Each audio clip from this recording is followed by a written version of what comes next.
this meeting. So I'll formally call the meeting of the Special Loan Committee of the Board of Investments to order. I'll also notice everybody that there's video and audio recording. And I don't know, I always have Savannah. Is she there? Savannah, could you call roll? There's no outside where I'd rather be, so of course I can do that for you. Well, see, you're so dedicated. I'm just gonna run through. It looks like everyone's here, so we'll just let everyone say their name. Jack Prothero, Here. Cindy Youngkin, Present. Porter Bennett, Here. Tim Kober. I heard him. He was here. We'll put tentative. Maybe he'll pop back in. Maggie Peterson. Here. Mark Barry. Here. Jeff Meredith is absent. Dan Trost. Also absent. Dwayne Iverson. Present. Perfect. Representative Bob Keenan. Let's see on. And Senator Jeremy Trebus. Also absent, but we do have a loan committee quorum. Thank you, Mr. Chair. Okay, thank you for getting everybody called in. I'll make a notice here that this is a time for public comment. Is there anybody online that would like to make a comment on issues before the loan committee? Hearing none and seeing none. Dan, there's nothing there you see, is there? I don't see anything. However, I did want to introduce, Caden jumped off too quick. Caden Hogue and Austin Kolb are the two interns who we didn't get an opportunity to introduce the board to at the last meeting. So maybe Caden, do you want to introduce yourself, what you're studying, where you're going to school? Yeah, I'd love to, Dan. Thank you. So my name is Caden. I am going to be a junior next year at Whitworth University in Spokane, and I study finance and economics, and I've really enjoyed my time here so far at the Board of Investments. Thank you, Caden. Caden is an investment intern. Austin, why don't you go ahead and introduce yourself?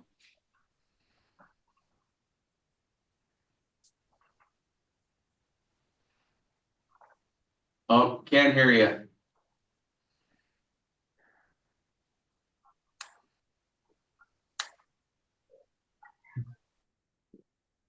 No, you're not there. So Austin works for Peg and me for the summer. Clearly his efficiency with the computer is demonstrated by his supervisor's lack of talents. But Austin is at MSU. He's going to be a senior, correct? So he's helped. Oh, there you are. Sorry about that.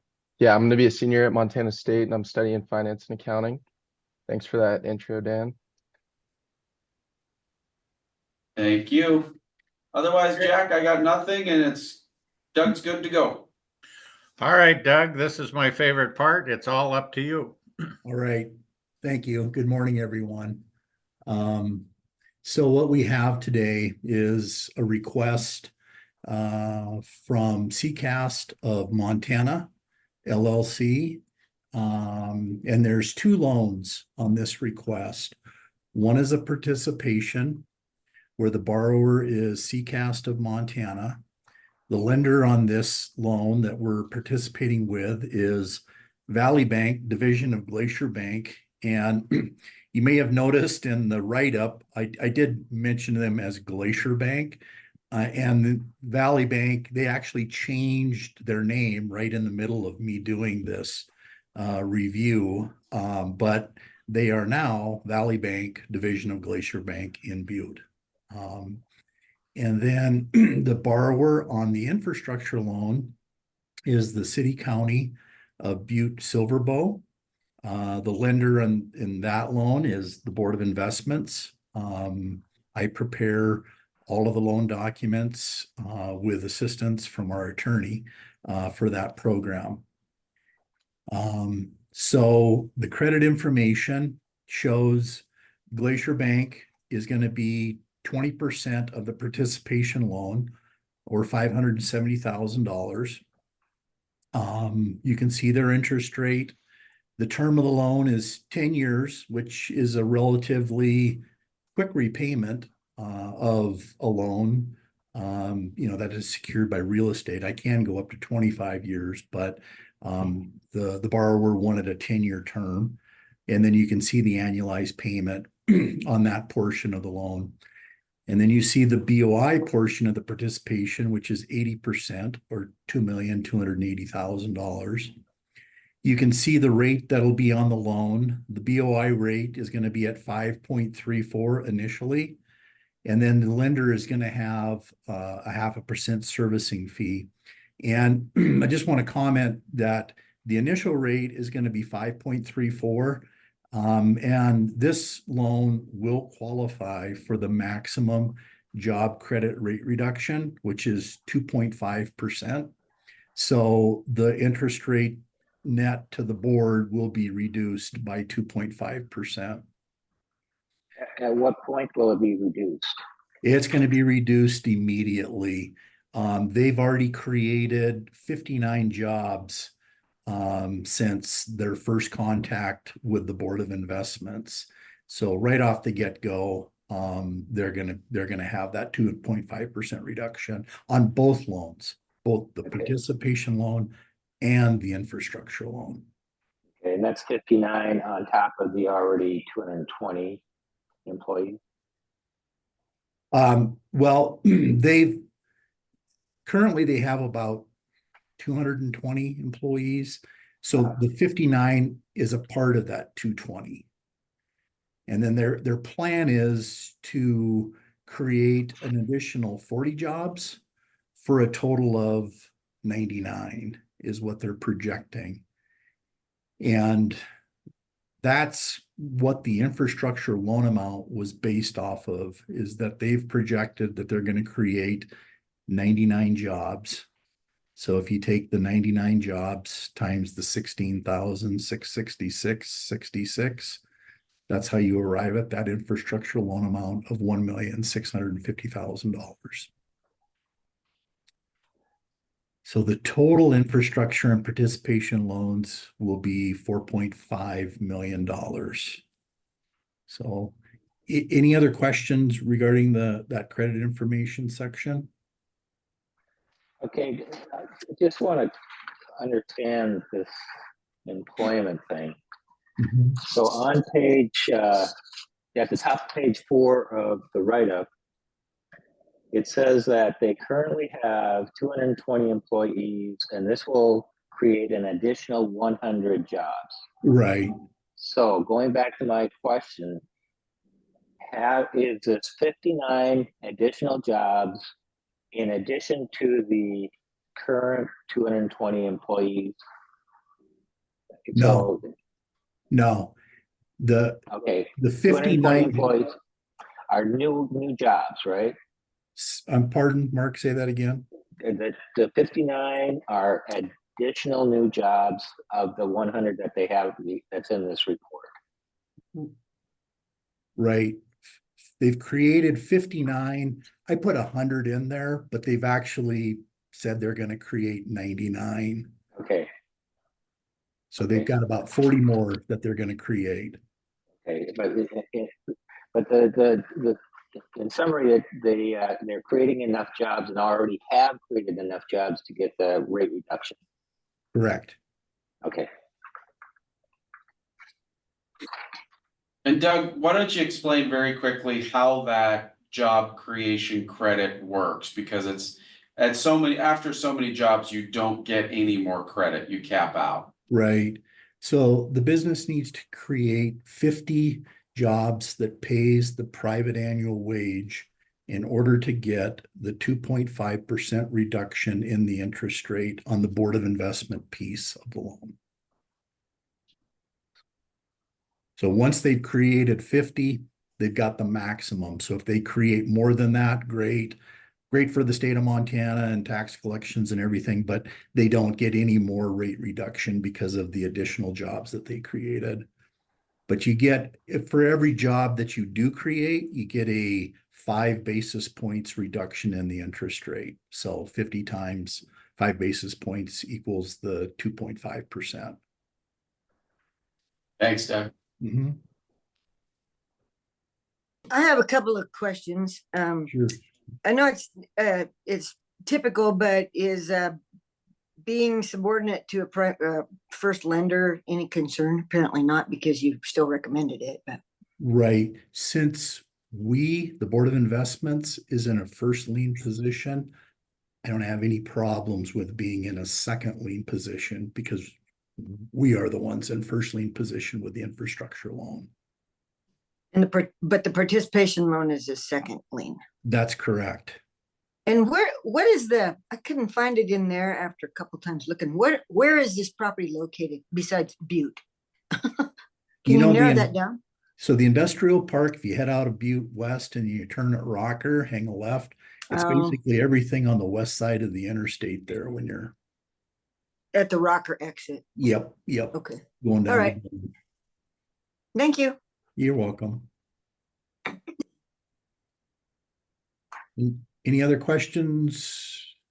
If not, I'll just kind of go to page 2 and hit some of the highlights there. So I am recommending approval of the 2,280,000 participation loan on the total request of 2.85 million with Valley Bank. That's where I should have put Valley Bank. And approval of the $1,650,000 infrastructure loan to the city county of Butte Silver Bow. The purpose of the loan is for long-term financing to reimburse the owners. The summary analysis, that section is just kind of the highlights of my review. And you can see that CCAST is the real estate holding company. They rent the facility to Montana Precision Products, which is the operating company, which is equally owned by CCAST and Unison Industry, which is an affiliate of GE Aviation.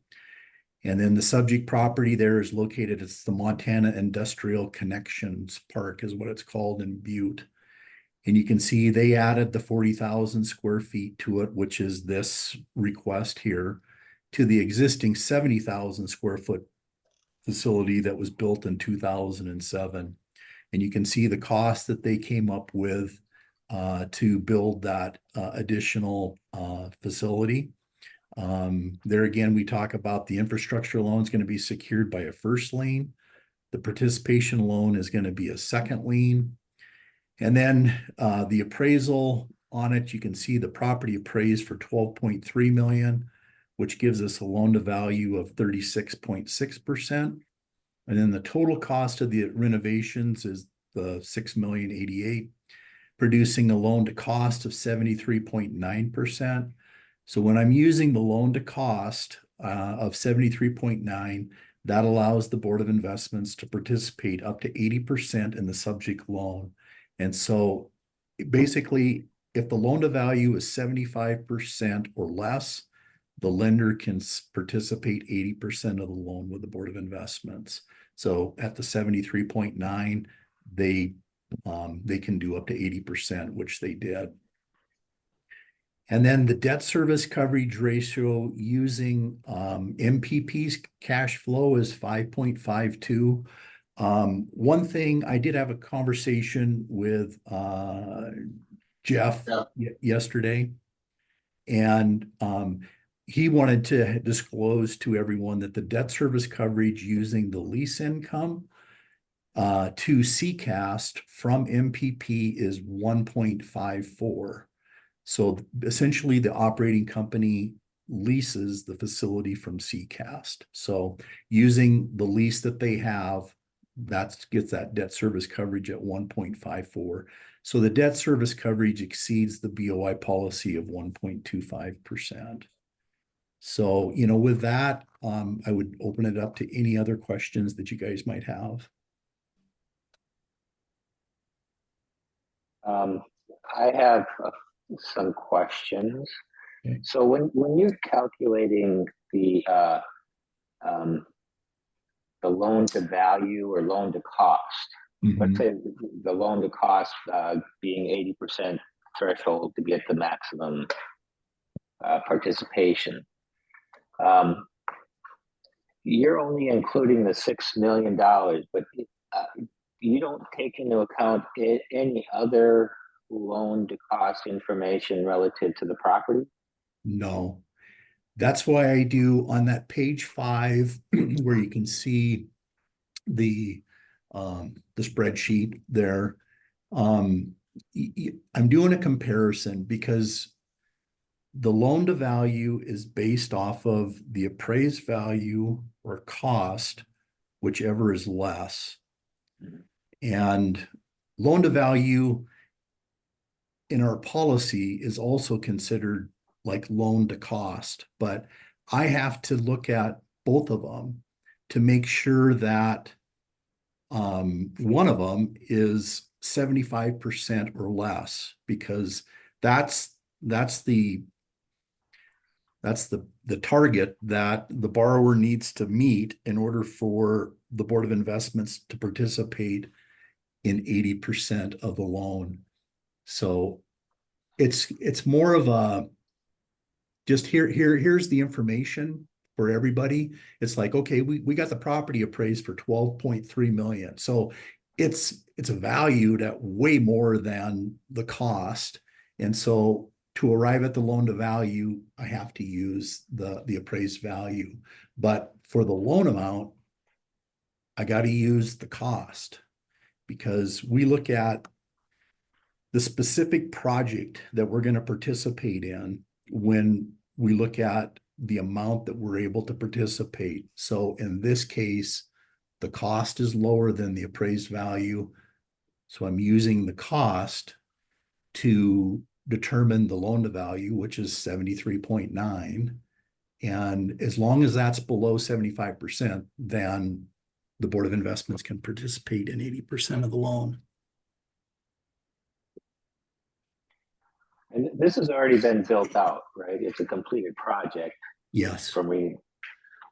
Okay, so in the photo on page 4, at the bottom of page 4, the building to the left is the entire finished product that has the 40,000. what is it? 40,000. Yeah. Okay.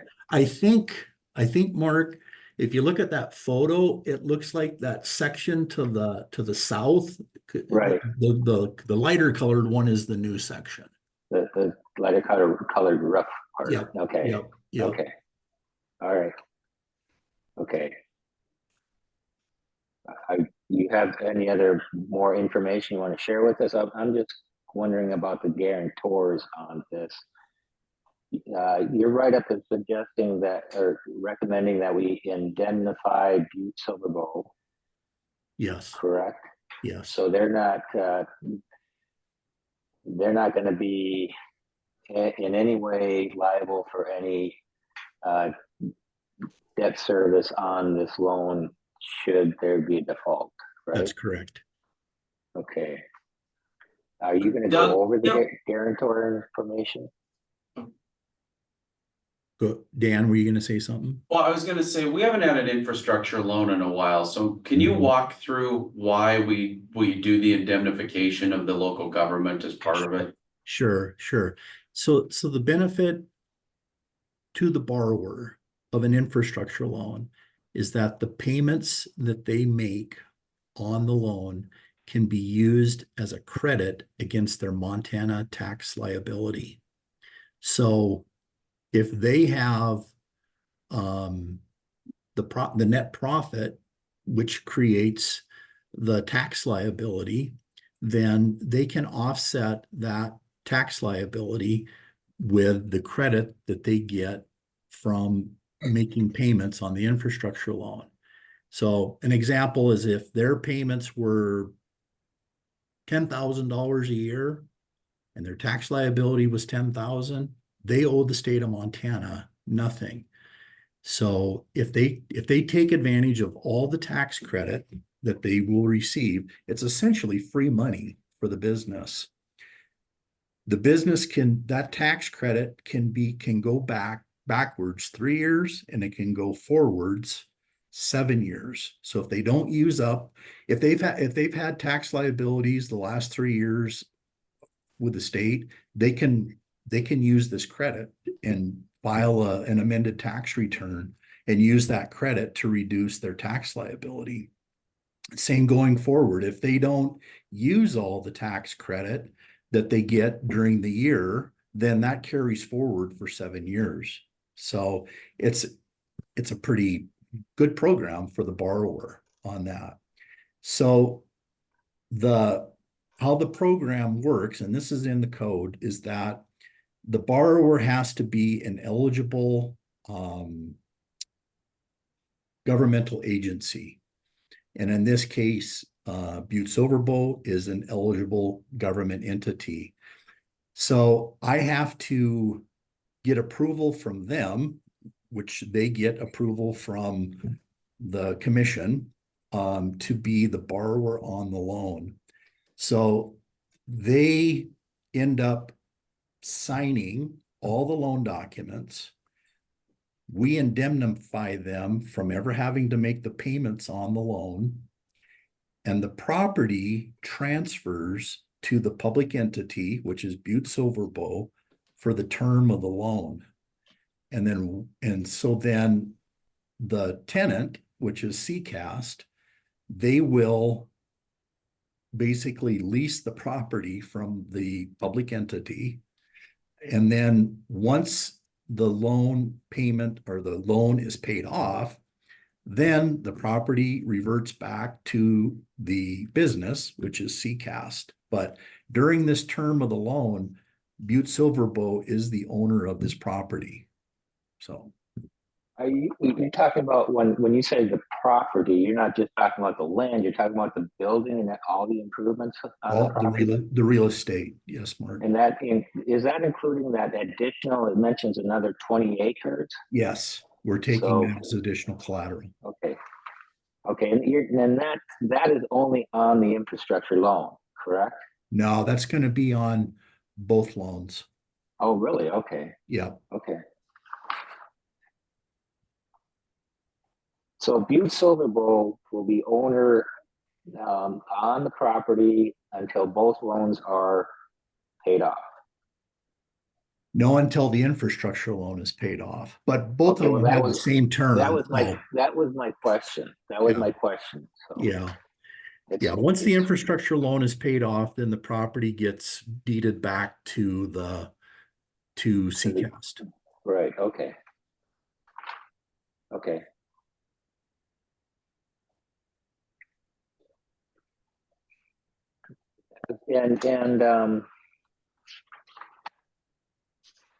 And both you and Valley Bank, a subsidiary of Glacier Bank, or whatever you said it was, are satisfied that the lease payments that the operating company is paying will be sufficient to pay for the loan payments. Yeah. Yeah. Based off of the lease agreement that I have, the lease payments will be sufficient. They're at, I think, 1.53 debt service coverage. Okay.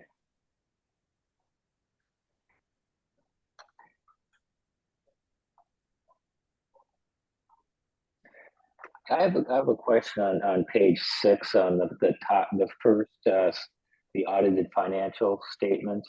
Mm-hmm. You know, when I look at 2021, 2022, 2023, the Valley Bank loan payment, the Board of Investments loan payment, those are the payments that are going to occur as a result of this loan. Right. Why are they showing up in 2021 and 2022 and 2023 if this loan doesn't start until after we approve the loan? Sure. Good question. What you want to do is you want to look historically, would this company be able to make the proposed payments based off of their prior 3 years income and expenses. So what we can see is that it's like, okay, hey, this company can make the payment based off of what they do historically. And then, I just put in 1 year of projections, which they knock it out of the park at 13.6 debt service coverage based off of projections. But, when you have an established business, the typical review process is to go back at least 3 years and say, hey, can this company make the payment that they're going to be that's going to be proposed? With newer companies, you still want to look back as far as you can, but then you might want to look at more of the projections, maybe a couple more years of projections to show what they think they're going to do. But I prefer looking back as far as you can, at least 3 years, to make sure that company, based off of historical income and expenses, that they can meet the obligation that they're going to get, are going to. And that makes sense to me. You got actual numbers rather than projections to make sure that they can cut it. Okay.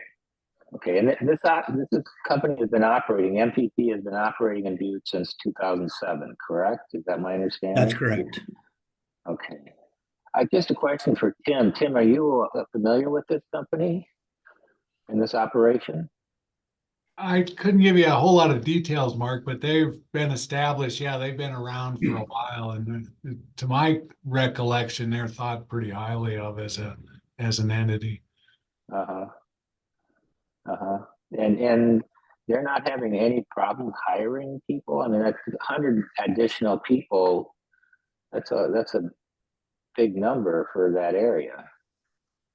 It is. I mean, they're not having any problem hiring it. Doug, I guess that's a question for you. Well, I think, Mark, there's always a challenge with hiring qualified employees with any business. They've hired 59 out of the 100 or 99 that they need. But those extra 40, hopefully they can get them hired, and they're good employees. Maggie? Hopefully know they these can guys. hopefully they can hire tech students Yeah. a lot more They than they are already so- have. Mark, they may be the unfortunate benefactor. REC Silica, which is right next door, just announced a round of layoffs, so you may see some transitory force. Yeah, right in the neighborhood. Yeah. Okay. As long as their lights don't interfere with the drive-in theater right next to them, like the big gas station's going to, this could be a great project. Another question for you, Doug. Okay, so you got the list of their primary customer is Unisom, and Unisom has contracts, I take it, with Airbus and the three companies that are Boeing and that sort of thing. Do they have a going forward contract basis? I mean, they have some guaranteed contracts for a number of years going forward, do you know? I don't have an answer for that question, Mark. Okay. As far as Mark, they do have go forward contracts. Okay. There's some of the casting that they do that is pretty proprietary to just them and one other manufacturer in India. So they've really found a niche. And this is why if you look at that go forward, I mean, they started this expansion. I mean, Doug, we met with them right around COVID. And it's been working on it since then, but they wanted to make sure that they had contracts in place to guarantee the revenue. Right, that's good. Okay, all right. I have one other question, and then I won't ask any more. How's that? The guarantors, they've got a pretty healthy net worth, at least a couple of them. All three of them actually. But I'm just curious: is the basis for their net worth, is it this company, or they have other assets that The bulk are of their, identified. the bulk of their net worth is the companies that they own, but they do have other assets, cash, retirement accounts, Okay, stocks.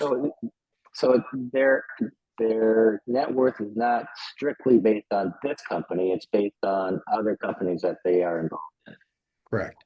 in. Okay.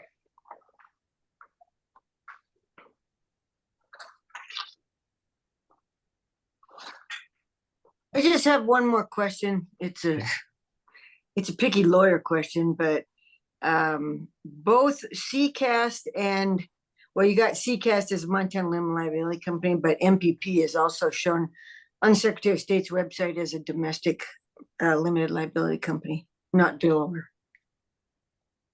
I'm not sure why your report would have Delaware, but Montana Precision Products LLC is a Montana limited liability company. Okay. Yeah. Doesn't make any difference as long as they're registered in Montana, but Yeah. that's what I do in my spare time is just snoop on the Secretary of State's website. Okay. Well, Yeah. They would have to register with the Secretary of State. I don't know. And then you probably know more than me, but can you file in Delaware? Oh, yeah. Okay. Yeah, if you're a foreign corporation or foreign limited liability company, you do need to register in Montana to be authorized to do business in Montana. Yeah. And Unison is a Delaware company, so they're registered. I think they were registered in Montana. I'll look again, but it's So as long as they're registered in the state of Montana, it doesn't matter if they're foreign or domestic. Yeah. So just for the board's information, with every request that I do get, I do send the ownership information to the Department of Revenue. They check to make sure that the owners, the entities and the owners are current with all of their tax obligations with the state of Montana, which they are. And then they also check to make sure that they are registered with the Secretary of State's office, which they are. So they pass the revenue test. That's the most important thing. Yeah.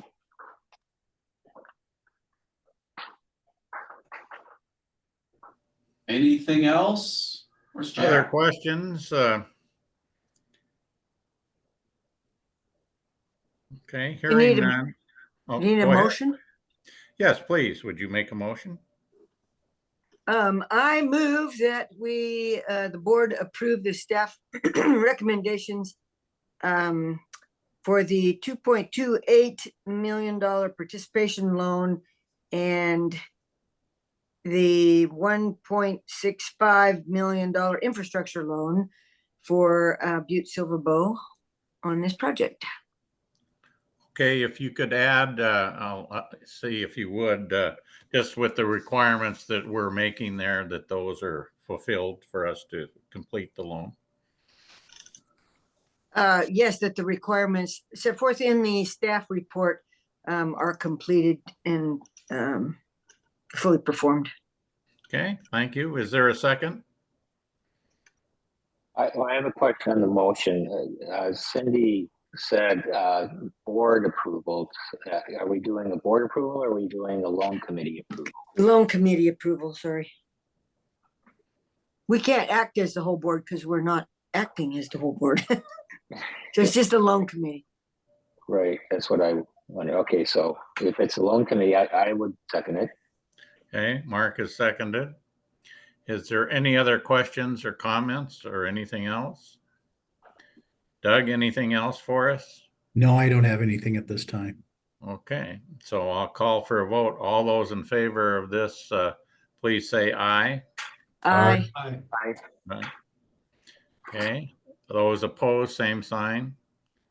Hearing none, it's approved by loan committee with unanimous participation of the people here. So Dan, do we have anything else you would like to talk to us about while you got us here?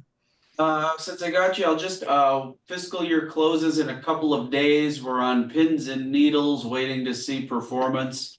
Once we have that, I'm gonna send out a quick fiscal year in review to the board members. And then follow up with phone calls on anything that you might have questions on. So that'll be sometime, not the week of the 4th, but the following week. I'll get that out to you and then just do follow-up calls. The August meeting, gonna try to get that down to 1 day as well. So that for that first day we'll shoot for, but there may be some issues that come up that may necessitate a full second day. So I will keep you up to speed on that. Otherwise, Happy New Year. And that's, the August meeting is the 28th and 29th, right? At the moment. Yes. So Dan, are we still looking at around that 9% figure for the return? 9.16 as of yesterday. So if everybody could go buy some NVIDIA today, it'd be super helpful. Okay. Any other questions for Dan or Doug while we're on the line? I have one question relative to this loan that we just approved. Does this need to go to the full board? Is the committee approval sufficient? It's under the $5 million threshold, so committee approval sufficient. Okay, great, thanks. Too bad. And it's a good process because we keep this moving when we're ready to go. So that's good. Yeah. All right. Hearing nothing else, I'll call for adjournment. Thank you all. Move to adjourn. Thank you.